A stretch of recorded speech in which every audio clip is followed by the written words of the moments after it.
کہ پیرامڈس کے بارے میں ہم جتنا زیادہ جاننے کی کوشش کرتے ہیں اتنا ہی اس میں الجھتے جاتے ہیں۔ اس بات میں کوئی شک نہیں ہے کہ ایجپٹ بے شمار مسٹریز سے بھرا ہوا ہے جن کو آج تک ایجپٹولوجسٹ جاننے کی کوشش کر رہے ہیں۔ ان میں سب سے بڑی مسٹری یہ ہے کہ پیرامڈس کیسے بنائے گئے تھے اور ان کا اصل مقصد کیا تھا۔ سالوں کی محنت اور ریسرچ کے بعد ہمیں یہ بتایا جاتا ہے کہ پیرامڈس اینشینٹ ایجپشین فیروز کے ٹومز ہوا کرتے تھے۔ یہ فیروز ایجپشینز کے لیے ایک کنگ سے بڑھ کر خدا کا درجہ رکھتے تھے جن کو پیرامڈس میں ہی دفنایا جاتا تھا۔ لیکن اصل میں آج تک ایجپٹولوجسٹ اور آرکیولوجسٹ کو پیرامڈس میں سے کسی ایک فیرو کی ممی بھی نہیں ملی، بلکہ کہیں بھی کسی بھی پیرامڈ سے آج تک کوئی ممی ملنے کا ایویڈنس نہیں ملا ہے۔ ہمارے پاس جس چیز کا ایویڈنس ہے وہ یہ ہے کہ the great pyramid 23 lakh Lime stone کے بلاکس کی مدد سے بنایا گیا تھا۔ ایک بلاک قریب ایک ہاتھی کے وزن جتنا بھاری ہے۔ اس کی بیس تقریباً 13 ایکڑ پر پھیلی ہوئی ہے اور اس کی ہائٹ 481 فیٹ تک۔ ہمیں یہ بھی دیکھنے کو ملتا ہے کہ ان تینوں پیرامڈس کی ایسٹرن اور ویسٹرن والز بالکل سیدھی نارتھ پول کی طرف جاتی ہیں۔ اتنے بڑے اسٹرکچر کو ہزاروں سال پہلے آج کل کے ماڈرن کمپس جتنی ایکوریسی سے نارتھ پول کی ڈائریکشن میں سیدھا کھڑا کیا گیا تھا، جس میں کوئی دو رائے نہیں ہے۔ یہ وہ ثبوت ہے جو آج بھی ہمیں دیکھنے کو ملتا ہے۔ صرف اتنا ہی نہیں بلکہ پیرامڈس کی بیس کا لیول 0.75 انچ جتنا ایکوریٹ ہے۔ آپ میں سے جو انجینئر حضرات ہیں ان کو اچھی طرح معلوم ہوگا کہ 3 ایکڑ جتنے ایریا کا اتنا ایکوریٹ لیول آج کل کے ماڈرن لیزر لیولنگ سسٹم کے ذریعے ہی حاصل کیا جا سکتا ہے۔ حتیٰ کہ ہمارے پاس اس چیز کا بھی ایویڈنس ہے کہ پیرامڈ کی چاروں سائیڈ والز جن کو 5 ٹن وزنی سٹون بلاکس رکھ کر ایک خاص اینگل میں کھڑا کیا گیا تھا، ان چاروں کی لمبائی ایگزیکٹلی 230 میٹرز ہے۔ اگر ان چاروں میں کوئی ڈیفرنس ہے تو وہ 2 انچ سے زیادہ نہیں ہے، یعنی یہ والز ایک دوسرے کے مقابلے میں 99.98% ایکوریٹ ہیں۔ بات ابھی تک یہاں ختم نہیں ہوئی۔ جن لوگوں نے بھی دی گریٹ پیرامڈ بنایا تھا ان کو ہزاروں سال پہلے بھی ارتھ کی سائز کا اچھی طرح علم تھا۔ جی ہاں، یہ پوائنٹ غور سے سنیے گا۔ جیسا کہ آپ کو معلوم ہے کہ سردیوں میں دن چھوٹے اور راتیں بڑی ہو جاتی ہیں، اس کا بالکل ہی الٹ گرمیوں میں پایا جاتا ہے جس میں راتیں چھوٹی تو دن بڑے ہو جاتے ہیں۔ لیکن سال میں صرف 2 دن ایسے ہوتے ہیں جس میں رات اور دن دونوں ایک جتنے ہی ہوتے ہیں۔ ایک ہوتا ہے 21 مارچ اور دوسرا دن ہوتا ہے 22 سپٹمبر۔ ان دونوں دنوں میں سورج ایکویٹر کے بالکل سینٹر میں ہوتا ہے، جیسا کہ آپ اس فوٹو میں بھی دیکھ سکتے ہیں۔ By the way, us moment کو، اس گھڑی کو سولر ایکوینوکس کہا جاتا ہے۔ اس کا مطلب یہ ہوا کہ ان 2 ڈیٹس میں 12 گھنٹے کا دن اور 12 گھنٹے کی رات ہوتی ہے۔ 12 گھنٹوں کو اگر سیکنڈز میں کنورٹ کیا جائے تو یہ 43,200 سیکنڈز بنتے ہیں۔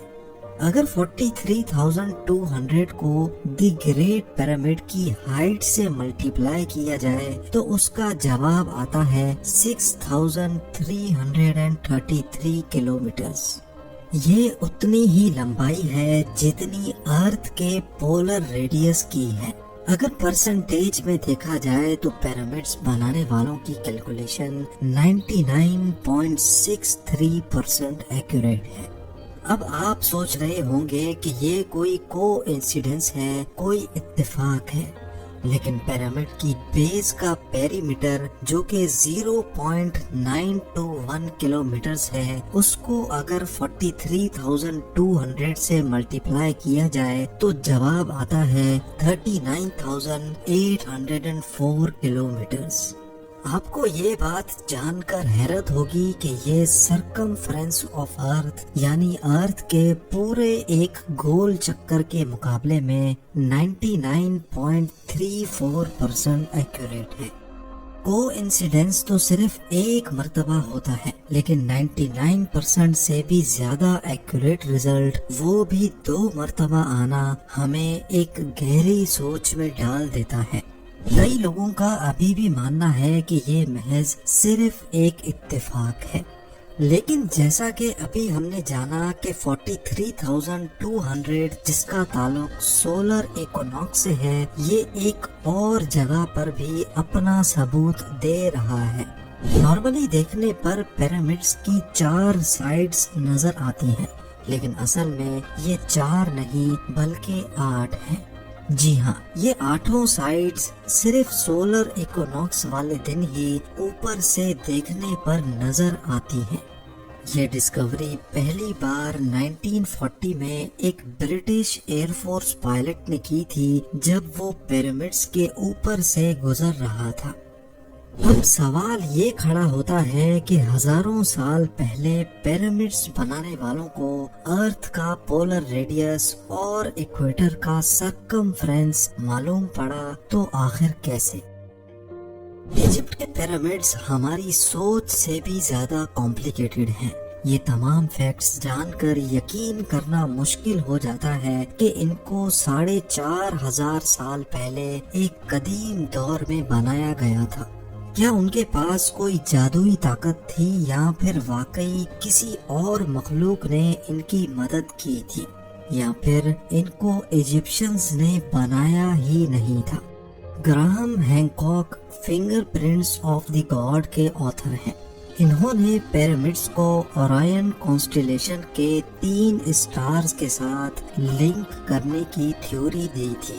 اس تھیوری کے مطابق گیزا پیرامڈس کی پوزیشن اورائن کانسٹیلیشن کے 3 اسٹار سے ایگزیکٹلی میچ کرتی تھی، لیکن مسئلہ یہ ہے کہ اورائن کانسٹیلیشن کے یہ اسٹارز پیرامڈس کی پوزیشن سے نہ آج میچ کرتے ہیں اور نہ ہی 4,500 سال پہلے اینشینٹ ایجپشنز کے دور میں میچ کیا کرتے تھے، بلکہ یہ 13,500 سال پہلے ایگزیکٹلی پیرامڈس کی پوزیشن سے میچ کرتے تھے۔ اس ایسٹرونومیکل ایویڈنس سے تو یہ ظاہر ہوتا ہے کہ پیرامڈس 11,400 BC میں ان اسٹار سے میچ کر کے بنائے گئے تھے، لیکن اس وقت اینشین ایجپشن سیولائزیشن کے ہونے کا کوئی ایویڈنس نہیں ملتا۔ اگر آپ کو لگتا ہے کہ یہ ایسٹرونومیکل ایویڈنس کمزور ہے تو پھر اس فزیکل ایویڈنس کے بارے میں کیا خیال ہے؟ بوسٹن یونیورسٹی سے تعلق رکھنے والے پروفیسر رابرٹ اسکوچ کا کہنا ہے کہ گیزا پلیٹو جو آج ایک ڈرائی جگہ ہے، یہ فیروز کے ٹائم میں بھی ایسی ہی ڈرائی ہوتی تھی، لیکن لائم سٹون سے بنے 240 فیٹ بڑے اس اسفنکس پر یہ ایروژن صرف ہوا اور ریت کی وجہ سے نہیں بلکہ اس میں پانی کا بہت بڑا کردار ہے۔ یہ ایروژن صرف تب ممکن ہو سکتی ہے جب پانی یہاں سے اسپیڈ میں گزرا ہو۔ اس قسم کی ایروژن ہمیں کئی اور پہاڑوں پر بھی دیکھنے کو ملتی ہے جو کسی دور میں تیز پانی کی لپیٹ میں ہوا کرتے تھے۔ اگر اسفنکس بھی اینشینٹ ایجپشنز نے ہی بنایا تھا تو اس کے بعد تو یہ جگہ آج تک خشک ہی رہی ہے۔ کیا کہیں اس دور سے پہلے تو یہاں پانی نہیں تھا؟ سائنس کے پاس اس بات کا ایویڈنس موجود ہے کہ 9,700 BC میں ہماری دنیا سے آخری آئس ایج ختم ہوئی تھی۔ گلیشیئرز پگھل کر پانی بن گئے اور سمندر کا لیول 500 فٹ مزید بڑھ گیا تھا۔ اس ایونٹ کے دوران اچھا خاصا پانی اس جگہ سے بھی گزرا تھا جہاں آج یہ اسفنکس موجود ہے۔ شاید آپ کو یاد ہوگا یہ بات میں نے ٹوٹن خامون کے نیکلس والی ویڈیو میں بھی کی تھی۔ پیرامڈس کا ارتھ کی سائز اور ایکوناکس کے ساتھ کنیکشن، ان کا ٹرو نارتھ کو فیس کرنا، لیزر لیولنگ جتنی ایکوریسی سے اس کی بیس کا لیول ہونا، یہاں ممیز کا نہ ملنا اور پیرامڈس کی وال کا 99.98% ایکوریٹ ہونا، یہ سب چیزیں ہمیں اشارہ دیتی ہیں کہ شاید ان کو ایجپشنز نے نہیں بلکہ کسی ایسی سیولائزیشن نے بنایا تھا جو پاسٹ میں کافی ایڈوانسڈ تھی۔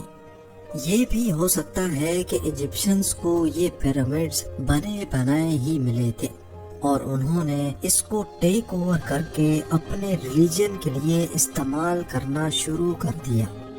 ایجپٹ میں کئی مقامات پر پائی جانے والی ہائیروگلیفکس جس میں اینشینٹ ایجپشنز نے اپنی ہسٹری اور ریلیجن کے بارے میں کافی معلومات فراہم کر رکھی ہیں، افسوس اس بات کا ہے کہ ان ہائیروگلیفکس میں بھی کہیں پیرامڈ کی کنسٹرکشن کے بارے میں ہمیں کوئی انفارمیشن نہیں بتائی گئی۔